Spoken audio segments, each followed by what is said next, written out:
안녕하세요. 사연을 부탁해입니다. 오늘의 사연을 소개하겠습니다. 남자친구와 저는 한 카페에서 우연히 만났습니다. 그날따라 만나기로 했던 친구가 약속 시간보다 늦게 나오는 바람에 1시간이 넘게 친구를 기다리고 있었습니다. 절친인 은정이는 일이 항상 바쁘다 보니 약속 시간에 늦는 날이 많았어요. 그런 일이 한두 번이 아니었기에 은정이를 만나러 가는 날에는 항상 가방에 책을 넣어서 갔고 카페 구석에서 책을 읽으며 은정이를 기다리곤 했습니다. 은정이와는 워낙 친한 사이였기에 기분이 나쁘거나 하진 않았어요. 은정이가 얼마나 바쁘고 치열하게 사는지 잘 알고 있었으니까요. 그에 비해 저는 공기업을 다녔기에 은정이네 회사처럼 그렇게 바쁘거나 하진 않았습니다. 물론 바쁜 날이 있긴 했지만 은정이처럼 매번 압박에 시달리진 않았습니다. 그날은 은정이 생일이라 한 카페에서 은정이를 기다리고 있었는데요. 역시나 은정이가 약속 시간보다 조금 늦을 것 같다는 문자를 보내왔고 커피를 마시며 책을 읽고 있었습니다. 평소 추리소설을 많이 좋아했던지라 읽고 있으면 시간 가는 줄 몰랐으니까요. 책을 읽다가 문득 시계를 봤더니 카페에 들어온 지 1시간이 지난 걸 확인하고는 다시 허브티를 주문하기 위해 자리에서 일어났는데요.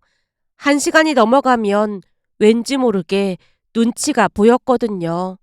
곧 주문한 허브티가 나와서 받아들고 자리에 오자마자 한 남자가 다가와 제게 물었습니다. 저기 안녕하세요? 아, 네. 혹시 우리가 아는 사이일까요? 너무나 갑작스러워서 제가 물었더니 남자가 쑥스러운 듯 얼굴을 붉히며 말했습니다. 아니요, 아는 사이는 아닌데 정말 신기하게도 제가 읽고 있는 책을 읽고 계신 것 같아서요. 이 책은 마니아층이 아니면 사람들이 잘 안 읽는 책인데 이 작가 책을 좋아하시나 보네요. 네, 제가 추리소설을 워낙 좋아하다 보니까 이 작가분 책을 어느 날 우연히 읽어봤는데 정말 재밌길래 그 뒤부터 찾아서 읽어보고 있는 중입니다. 와, 저랑 똑같네요. 저도 이 작가분 책 엄청 좋아하거든요. 제가 보니까 거의 다 읽어가시는 것 같던데 혹시 범인이 누군가요?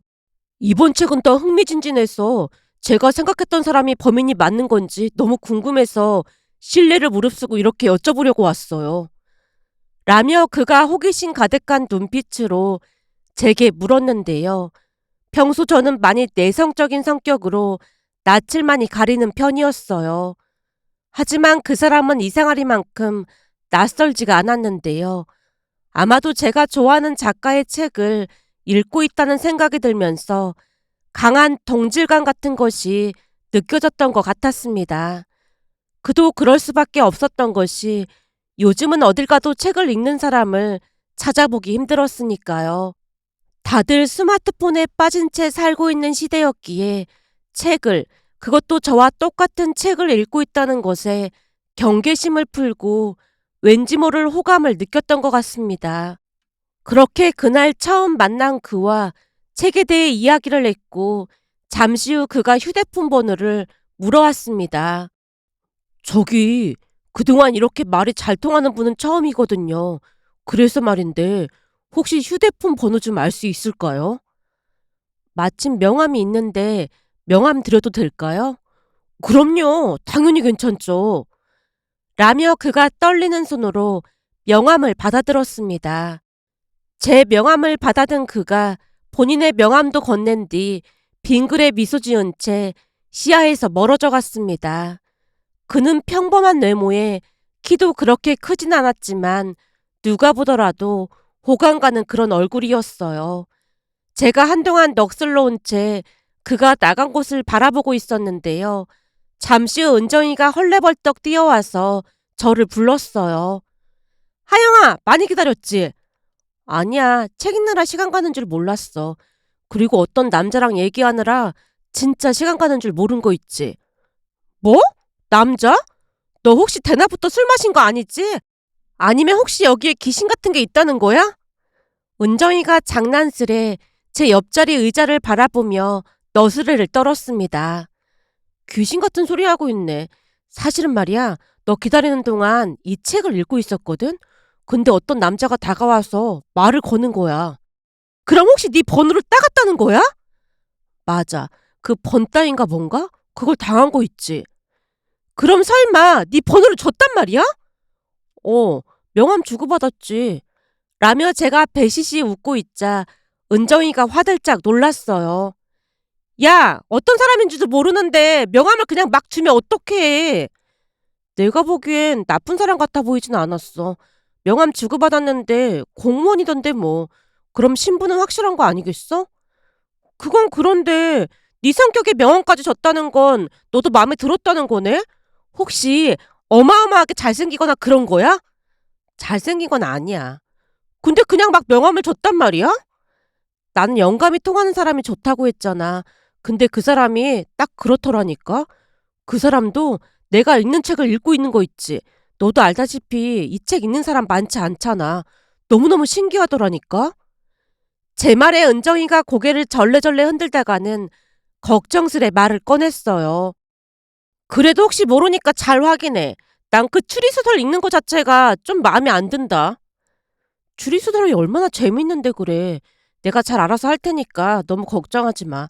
근데 살면서 오늘처럼 말 잘 통하는 남자는 처음이었다니까?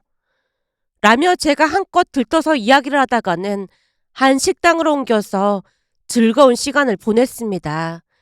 그렇게 한 3일 정도가 지난 어느 날 그 남자에게 연락이 왔고 우리는 다시 만나 책에 대한 이야기를 하면서 더욱 가까워졌어요. 그러다가 한 달 만에 연인 사이가 됐는데요. 책에 대해 이야기를 하다 보면 시간 가는 줄 모르고 대화를 나누곤 했으니까요. 남자친구와는 모든 것이 잘 맞아도 너무나 잘 맞았습니다. 식성도 비슷했기에 같이 있으면 행복할 수밖에 없었어요. 결국 1년 정도 만남을 이어가던 어느 날 남친이 프로포즈를 했고 저도 흔쾌히 승낙했습니다. 그런데 행복하기만 할 줄 알았던 우리 앞날에 먹구름이 드리울 줄 누가 알았겠습니까? 그 시작은 남친 집에 인사를 드리러 가면서 시작이 되었는데요.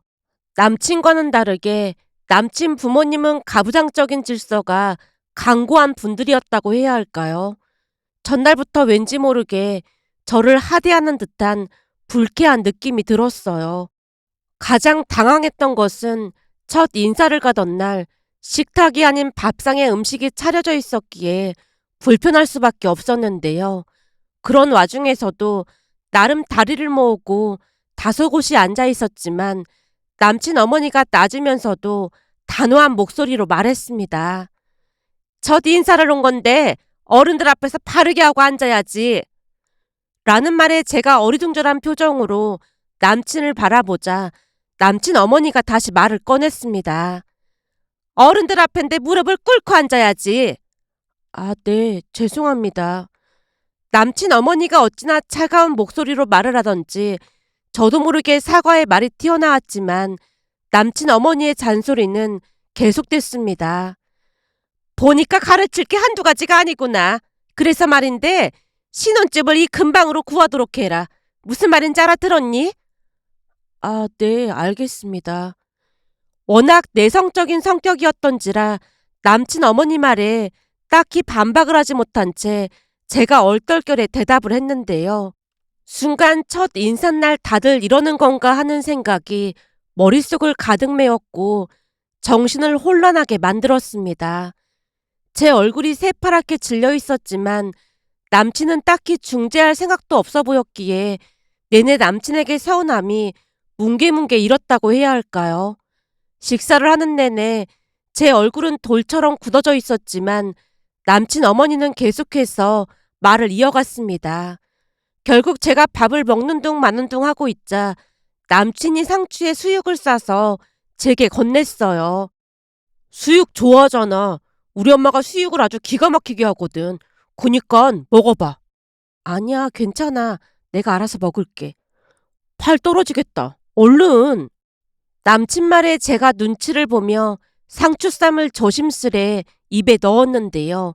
순간 남친 어머니가 또다시 혀를 찼습니다. 식사 예절도 모르는 거 보니까 배울 게 한두 가지가 아니네. 네가 모르는 거 같으니까 내가 알려주는 건데 어른 앞에서 상추쌈을 먹을 때는 얼굴을 살짝 옆으로 돌리고 먹는 게 예의인데 그런 기본적인 것도 모르는 모양이구나. 라는 남친 어머니 말에 말문이 막히고 말았는데요. 어른 앞에서 술을 마실 때는 고개를 돌려야 한다는 상식 정도는 알고 있었지만 상추쌈을 먹을 때도 고개를 돌려야 한다는 말에 크게 당황할 수밖에 없었거든요.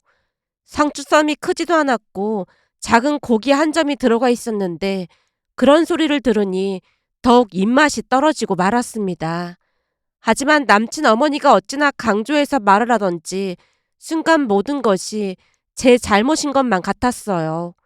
그런데 잠시 후 더욱 충격적인 일이 일어났는데요. 그 전의 일들은 그저 시작에 불과했다고 해야 할까요?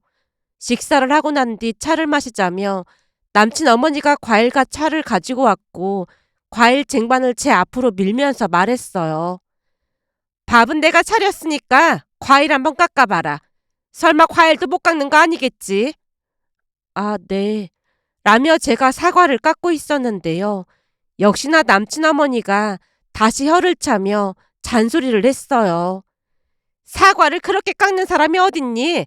집에서 엄마한테 이런 것도 안 배운 거야? 저희 집에서는 이렇게 깎아서요. 이래서 집안의 가풍도 중요하다니까. 앞으로 자주 찾아와서 집안 가풍을 배울 생각해. 라며 제 앞에서 직접 사과를 깎으며 방법을 알려주고 있었는데요. 그때쯤에는 사과 하나 깎는데 가풍을 따지고 할 게 뭐가 있을까 싶은 생각에 실수를 머금고 말았습니다. 제 입장에서는 남친 어머니가 꼬투리를 잡으려고 혈안이 되어 있는 것만 같았거든요. 아마도 그때부터 뭔가 단단히 잘못되어 가고 있다는 확신이 들기 시작했고 남친을 아무리 사랑한다 하더라도 제가 감당해낼 수준의 그것이 아님을 깨달았던 것 같습니다.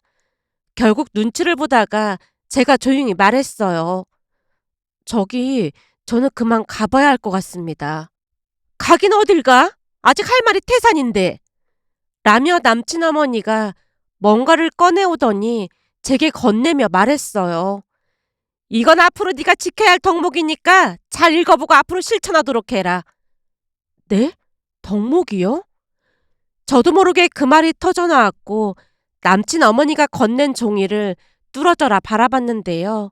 거기에는 기가 막힌 말들이 적혀 있었습니다. 우선 일주일에 3번 이상 안부 전화를 해야 한다는 말이 적혀 있었는데요. 괄호 열고 원래는 매일매일 문안 인사를 해야 하지만 맞벌이를 해야 하니까 배려했음이라는 첨언도 적혀 있었어요. 거기다 신혼집은 무조건 시댁 근처로 구한다. 결혼 후 3개월이 지나면 반드시 임신을 할 것. 요즘은 맞벌이를 반드시 해야 하니까 절대 회사는 그만두지 말 것. 그뿐만이 아니었는데요. 당분간은 매주 주말 시댁에 와서 가풍을 배워야 한다는 말까지 적혀 있는 모습에 기함을 할 수밖에 없었습니다. 요즘 세상에 그런 집안이 있다는 게 도무지 믿어지지가 않았으니까요. 순간 그곳에서 빠져나와야겠다는 생각만 들었기에 제가 조용히 말을 꺼냈습니다. 저기 죄송한데 제가 지금 속이 너무 안 좋아서 이만 가봐야 할 것 같습니다. 속이 안 좋아? 니들 혹시 속도 위반한 거 아니지? 네? 속도 위반이라니요? 다 알면서 뭘 그런 걸 물어. 내가 궁합을 보고 왔는데 니들은 반드시 결혼하고 3개월 있다가 임신을 해야 집안이 일어난다고 하니까 절대로 지금 임신하면 안 된다. 알겠니? 네? 임신이요? 절대 그런 거 아닙니다. 근데 속이 왜 안 좋아? 너 혹시 몸이 약하거나 그런 거니? 혹시 모르니까 다음에 올 때는 건강검진 받은 것 좀 가지고 와봐라. 아, 네, 알겠습니다. 그럼 우선 이만 가보겠습니다. 라며 급히 자리에서 일어나 도망치듯 그곳을 빠져나왔는데요. 따라 나오던 남친이 걱정 가득한 얼굴로 물었어요. 많이 아픈 거야? 자리가 불편해서 그랬나 보네. 내가 데려다 줄게. 아니야, 그냥 나 혼자 갈게. 왜? 내가 데려다 줄게. 아니야, 아니야. 그냥 택시 타고 혼자 갈게. 라며 제가 발걸음을 재촉했습니다. 그리고 그날 집에 가서 엄마에게 모든 사실을 말하며 남친 어머니가 건넸던 종이도 보여드렸는데요. 엄마가 기겁을 한 채 외쳤습니다. 뭐야, 정말 이걸 줬단 말이야? 그랬다니까.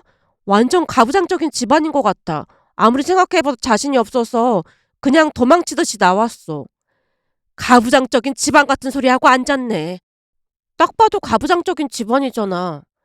이건 가부장적인 게 아니라 그냥 미친 집구석인 거지. 굳이 딱 보는데 그런 생각이 들더라니까. 난 살다 살다 처음 인사간 예비 며느리한테 이런 걸 줬다는 얘기는 들어본 적이 없거든. 세상에 이상한 사람들이 많고 많다고 하더니만 우리가 이런 일을 겪을 줄 누가 알았겠니? 그러게 말이야. 태준 씨만 놓고 봤을 때는 진짜 잘 통하고 좋았는데 이건 내가 감당할 수준이 아닌 것 같더라고. 당연하지.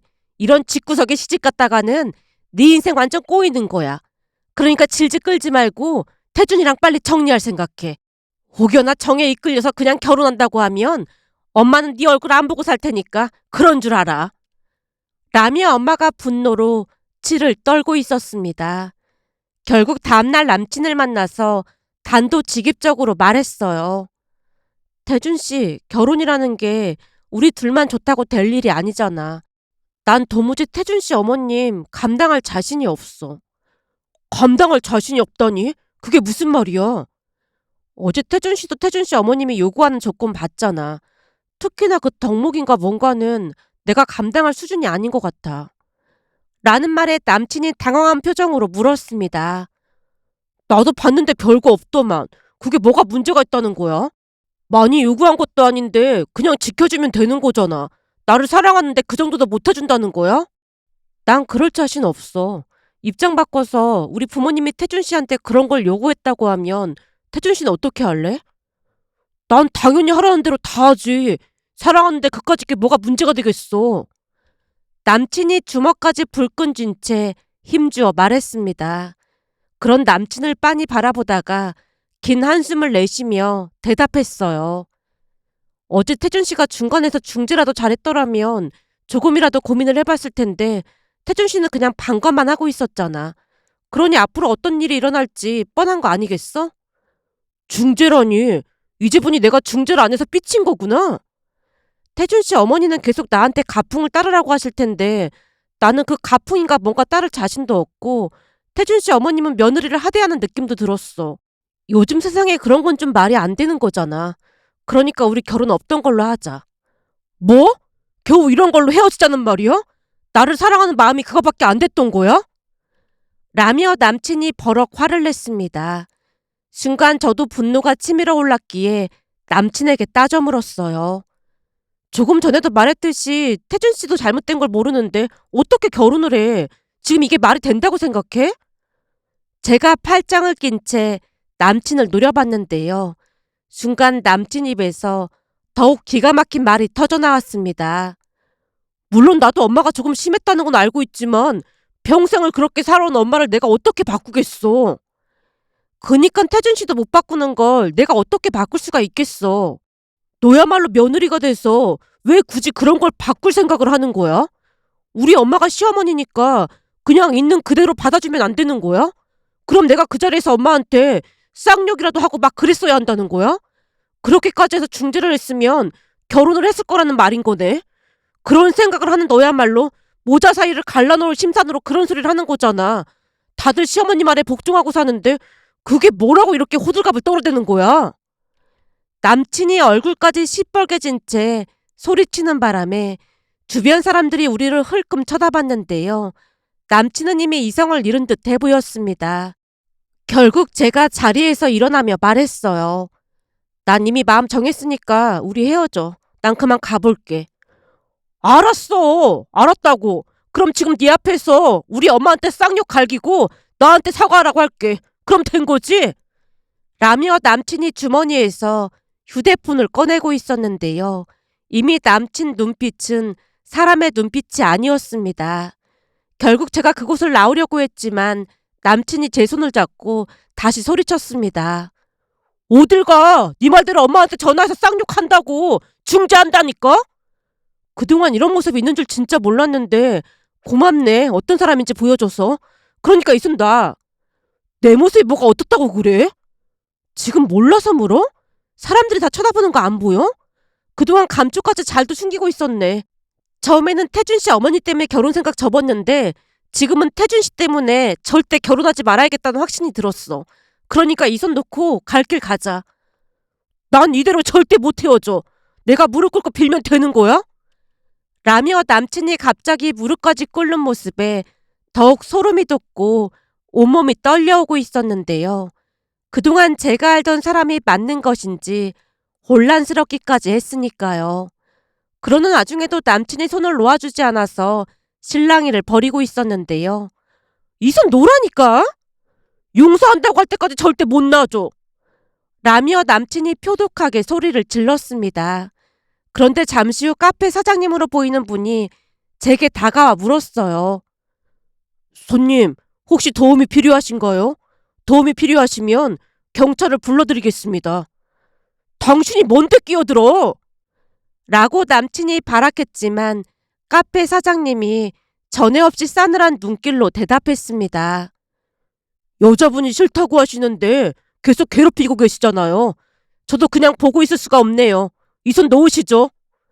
라며 남친 손을 움켜잡았는데요. 카페 사장님 키가 180은 훌쩍 넘어 보였습니다.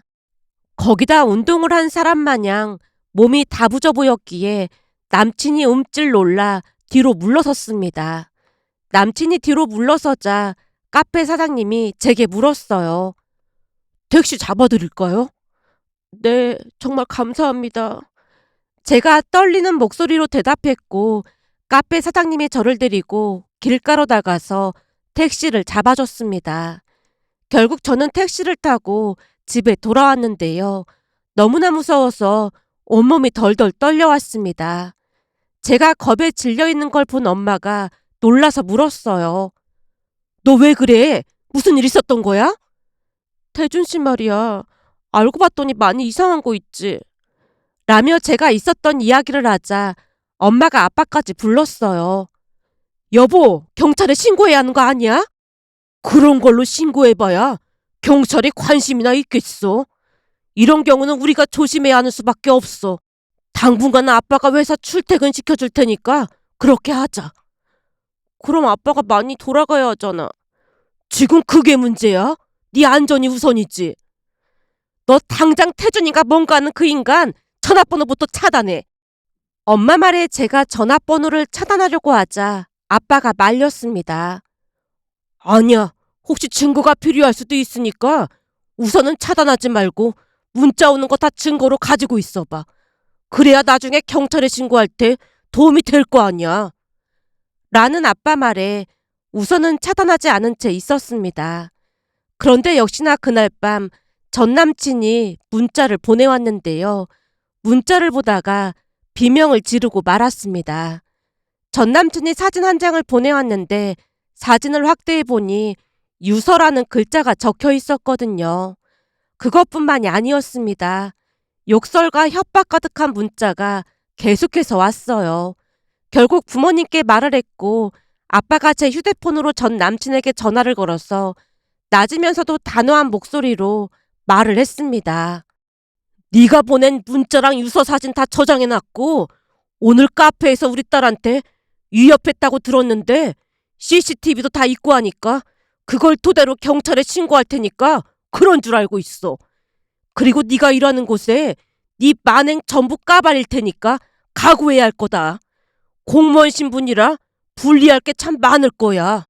내가 알기로는 공무원에게는 품위 유지 의무라는 게 있는 걸로 알고 있거든. 근데 전 여친을 협박하고 위협했다는 게 알려지면 네가 무사할 수 있을까? 내가 지금 당장 경찰에 신고하고 경찰이랑 그 카페에 가서 증거도 수집할 생각이니까 너 진짜 각오 단단히 해야 할 거야. 내가 네 인생 종치게 해줄게. 라는 아빠 말에 전 남친이 잔뜩 겁을 집어먹고는 다시는 연락하지 않겠다고 빌고 또 빌었습니다. 결국 전 남친과는 그렇게 헤어졌습니다.